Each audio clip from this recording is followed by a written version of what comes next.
Leadership tip of the week: 3 ways to improve your connection. One of the most common reasons why some leaders are not able to get the required level of commitment from their team members or staff is that leaders haven't really made a great connection with their people. In the words of John C. Maxwell, leaders need to touch a heart before they ask for a hand. However, many leaders that I know ask for the hand first and think of touching the heart only as an afterthought, especially when they find their demanding for a hand approach isn't working according to plan.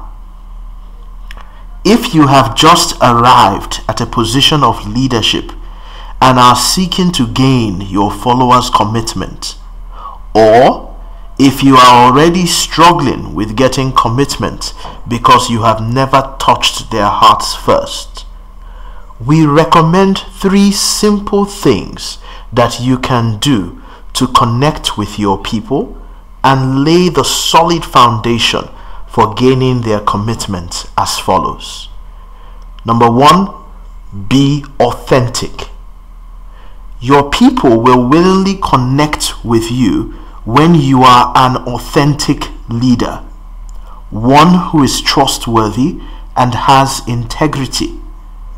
You need to keep your word and ensure that your words and actions match. Your people need to see that beyond espousing certain values, that your life really reflects these values. Someone recently described a situation where the executive directors of their company flouted the 8:30 a.m. opening time with impunity, and how it has been hard to get other managers and staff to conform to that rule. The answer lay in the reality that even the chief executive didn't come on time too. Apparently, there was an unwritten rule about an open-ended opening time for C-level executives, which the rest of the staff have unfortunately extended to themselves. Number 2, focus on others, not yourself.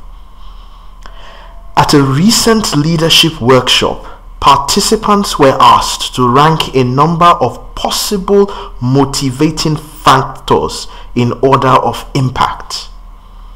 Once everyone had their top 3 motivators identified, we asked them to come up with actions that their bosses or organizations could take to motivate them based on what they had identified. This was very easy. The participants were literally demanding extra sheets of paper to write more and more.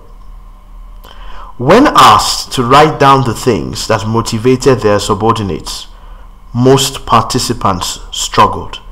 Similarly, when asked to come up with actions to drive motivations for their bottom 3 factors, they also struggled.